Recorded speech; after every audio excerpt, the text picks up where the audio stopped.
The mop moved in steady, practice strokes across the barracks floor, each motion deliberate and efficient. Sarah Martinez had perfected this routine over the past 8 months, becoming invisible in the way that only the truly skilled could manage. The morning light filtered through the windows, casting long shadows that she navigated around with an awareness that went far beyond simple cleaning. Private Johnson stepped over her bucket without acknowledgement, his boots leaving fresh mud prints that would require attention. She continued her work, noting the way he favored his left ankle, the slight tremor in his dominant hand that suggested too much caffeine or too little sleep. Details that most would miss, but Sarah had been trained to see everything. Where in the world are you watching from and what time is it there? We love connecting with our global community who understands that everyone has hidden depths. The other personnel moved through their morning routines, dismissing her presence with the casual indifference reserved for maintenance staff. They saw only the uniform, the mop, the quiet woman who kept their living spaces clean. They had no reason to look deeper, no cause to wonder why her movements held a precision that spoke of different training entirely. The supply closet held more than cleaning materials. Behind the industrial bottles of disinfectant, Sarah kept a small notebook where she recorded patterns. Guard rotations, personnel schedules, the subtle rhythms of base life that others took for granted. Her pen moved quickly across the page, documenting anomalies in today's routine. Sergeant Williams entered the common area, his voice carrying the authority of someone accustomed to being obeyed. "Just the cleaning lady," he said to his companion, gesturing dismissively in her direction. "Nothing to worry about here." His companion nodded, and they continued their conversation about upcoming training exercises, speaking freely as if she were furniture. Sarah absorbed every word while maintaining the steady rhythm of her work. The information they shared painted a picture of operational security gaps that would have made her former instructors grimace. She filed away details about patrol routes and communication protocols, her trained mind automatically cataloging vulnerabilities. Have you ever been underestimated because of how others perceived your role? Sometimes our greatest strength lies in being overlooked. The morning stretched on, each interaction adding another layer to her understanding of this place and its people. The alarm pierced through the afternoon quiet, sending personnel scrambling across the compound. Sarah paused in her dusting, watching through the window as soldiers rushed toward the training facility. Someone had triggered the emergency response drill, but the confusion in their movements suggested this was unplanned. Lieutenant Garcia burst through the barracks door, sweat beading on his forehead. "Where's my sidearm?" he muttered, frantically searching his bunk area. The weapon wasn't in its designated spot, and his panic was becoming evident. Sarah continued her work, but her peripheral vision tracked his increasingly desperate search. She knew exactly where the pistol lay. It had fallen behind his footlocker during yesterday's equipment check, sliding into the narrow gap between the metal frame and the wall. The angle would make it invisible from above, but her position near the floor had revealed its location hours ago. The lieutenant's breathing grew shallow as minutes passed. Other personnel began filing back into the barracks, their drill completed, but his crisis continued. Sarah moved her cleaning supplies methodically, each step bringing her closer to the hidden weapon while maintaining the appearance of routine maintenance. Sarah's mop handle bumped against the footlocker, the sound drawing Lieutenant Garcia's attention. She steadied herself with practiced clumsiness, allowing her cleaning rag to fall behind the metal frame. As she reached to retrieve it, her fingers brushed against cold steel. "Excuse me, sir," she said quietly, "your sidearm fell back here." She pulled the weapon free and held it out to him, grip first, following proper safety protocols that she masked as common sense. The lieutenant's relief was immediate and profound. "How did you know to look there?" he asked, accepting the pistol and checking its condition. Sarah shrugged, maintaining her role while watching his face carefully. "I clean everywhere, sir," she replied. "You see things when you're down low that others miss from standing height." Garcia nodded absently, already securing the weapon and preparing to rejoin his unit. He paused at the door, glancing back at her with something that might have been curiosity. His gaze lingered a moment longer than usual before duty called him away. The incident left ripples in the quiet routine of the barracks.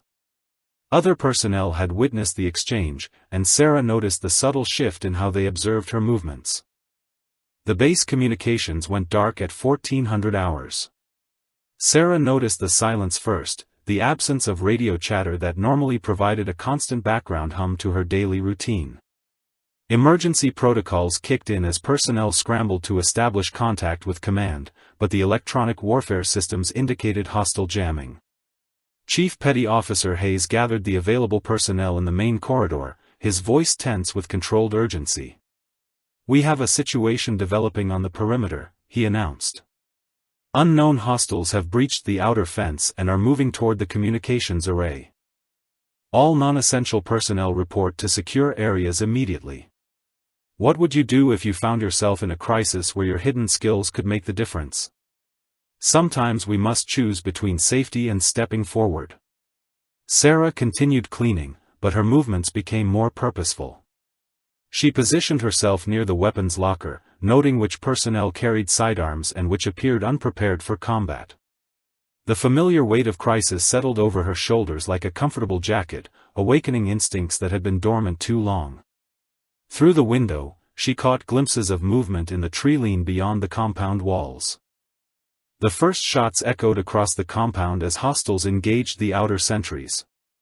Sarah watched through the reinforced glass as muzzle flashes erupted from multiple positions, indicating a coordinated assault.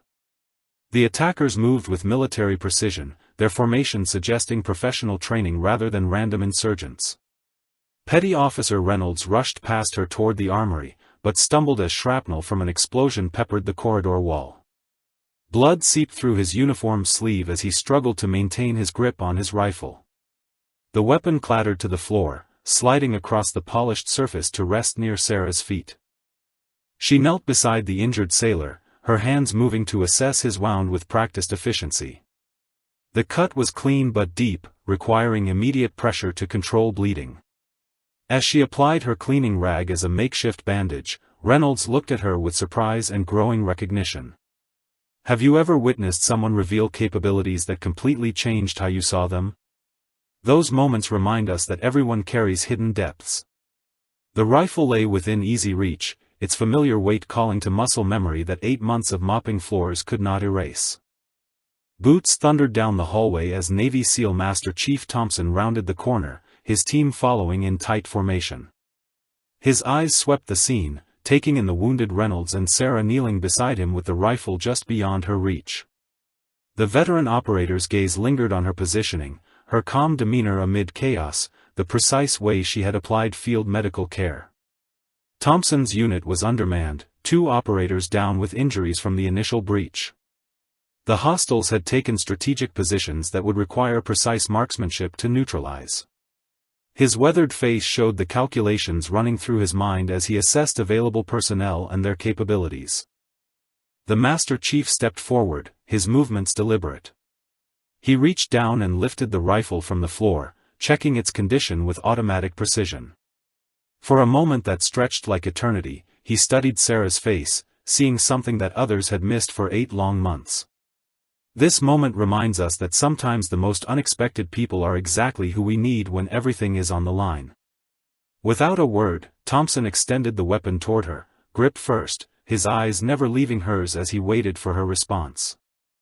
Sarah's fingers closed around the rifle grip with a familiarity that sent shockwaves through the watching personnel.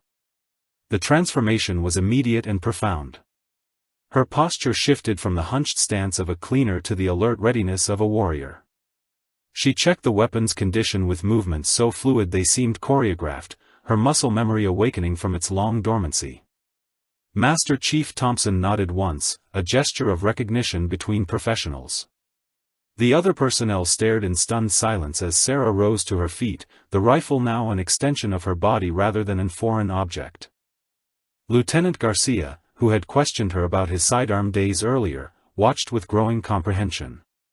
Reynolds, still bleeding but conscious, whispered hoarsely from the floor. "Who is she really?" The question hung in the air like smoke from the gunfire outside, demanding answers that had been hidden for too long beneath mop buckets and cleaning supplies. Through the window, hostile forces advanced on their position, unaware that the balance of power had just shifted dramatically. Sarah moved toward the defensive position with the confidence of someone returning home after a long absence. Sarah reached the window position and dropped into a firing stance that spoke of countless hours on ranges most of these personnel would never see. Her breathing controlled, her grip perfect, she acquired targets with the methodical precision of a professional sniper. The hostile forces moved through their assault pattern, unaware they had entered the crosshairs of someone far more dangerous than they could imagine. Master Chief Thompson positioned himself beside her, speaking in the clipped tones of battlefield communication. 3 tangos at 200 meters, advancing on the communications building. 2 more flanking left through the motor pool. His voice carried the respect of one professional addressing another.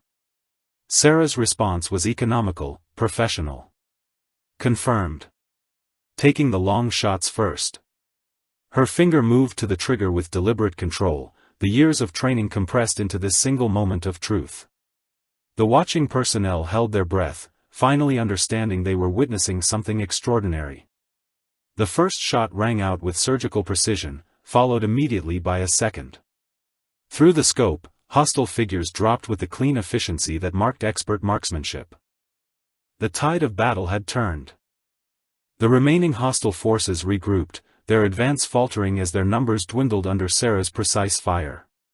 She moved through target acquisition with the fluid grace of a master craftsman, each shot deliberate and devastating.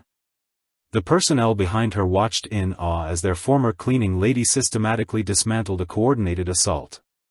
Master Chief Thompson coordinated the defense through his radio, but his attention remained fixed on Sarah's performance. 8 years special operations, he said quietly to Lieutenant Garcia. I can always tell. Look at her breathing, her positioning, the way she reads the battlefield. That's not something you learn in basic training. Sarah's voice cut through the tactical chatter as she called out enemy positions with military precision. Sniper in the tower, 11 o'clock.